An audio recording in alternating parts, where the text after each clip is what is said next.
to another Drew's Book Reviews. Today's book, The Cold Commands by Richard Morgan, which is the second book in the series A Land Fit for Heroes, the first book being The Steel Remains, which, if you read or saw my last review, I was not all that impressed with The Steel Remains, hoping that The Cold Commands might improve upon The Steel Remains, because honestly, the first one was not that great at all.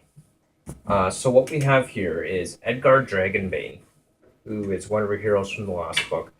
He has taken up the job of being personal bodyguard to Archeth, the lone remaining Kiriath in this world. So he begins to come across some information that the Citadel is hiring guards, which is odd. Specifically, Magic tribe guards, which he thinks it does. So he starts to investigate this. And while this soon leads him into trouble, and next thing you know it, he's a wanted man, and he's facing probable execution for his crimes that he ends up getting involved with during his investigation.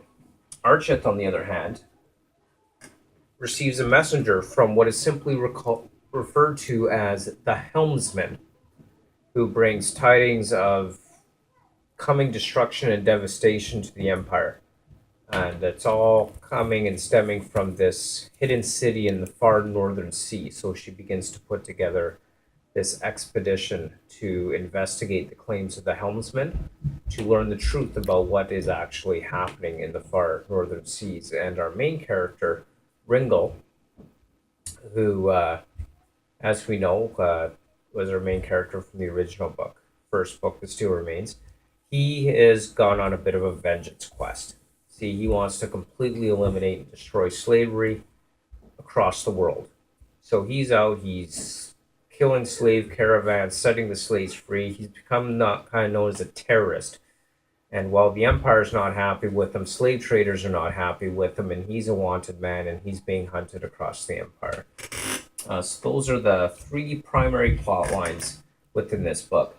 Now, this book actually gets points for having a bit of a storyline to it, whereas the first book took about halfway through before anything actually got going.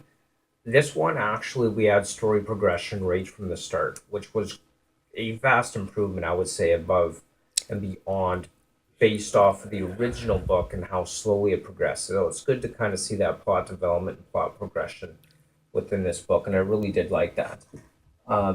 Now, some of the things within this book, we have Ringle. He's passing into what's called the Gray Place, which is where the realm with the Duenda is. And in there, he's kind of having like these visions and encounters with people he knows, and kind of visions and things like that, which without the book, while there is plot progression, this kind of seems to detract from the story. It doesn't really seem to have fit or have much purpose within the story. So I really didn't see a need for that there, and it kind of detracted from the overall storyline and just didn't make sense for the reasoning for that part of it there. So definitely losing some points in that respect. One thing I noticed within this book, though, is that our main character, Ringle, he's suddenly a sorcerer. He has the ability to do magic, and he's drawing these glyphs in the air, and this seemed to happen out of nowhere. Because in The Steel Remains, there's no indication that he had the ability to use magic at all. There's reference that sorcerers exist, but nothing at all indicated that Ringle himself had any magical ability or was a sorcerer of any kind. And suddenly in this book, he's a sorcerer, and the way it's written, it's like he's always been one, and that he's always had this ability to use magic, but simply wasn't there in the first book. Now, this is really does not make sense. Although The Steel Remains did indicate that a change was happening to Ringle, there doesn't seem to be anything that really connects his sudden sorcerer abilities to the change that is hinted at in the previous book. I could only assume they're related, but it doesn't seem to be connected at all. So that was kind of really odd and out of place. It didn't make sense on how he was suddenly a sorcerer, and that just wasn't working too well for me. While overall this has a big improvement from the previous book, still not the best writing. The way the story is executed, delivered. I'm not overly impressed with this book at all. And I personally, while I would like to know how the story ends, I'm not in any rush to buy The Dark Defiles, which would be the next book in this series. Simply because not really being sold on Richard Morgan's A Land Fit for Heroes here.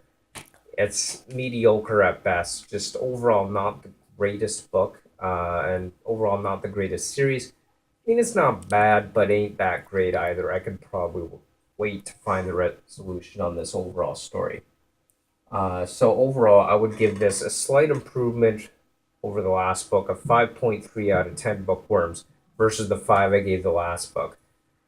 So, if you like the review, please do subscribe, comment in the comments below, and andrewsbookreviews.wordpress.com for the written version of this review. I want to thank you very much for watching, and again, please subscribe below. Next up, I'll be reading The Promise of Blood by Brian McClellan. Look forward to reading that, another author I have not yet read. So look forward to that. Thanks again for watching, and don't forget to subscribe and comment below.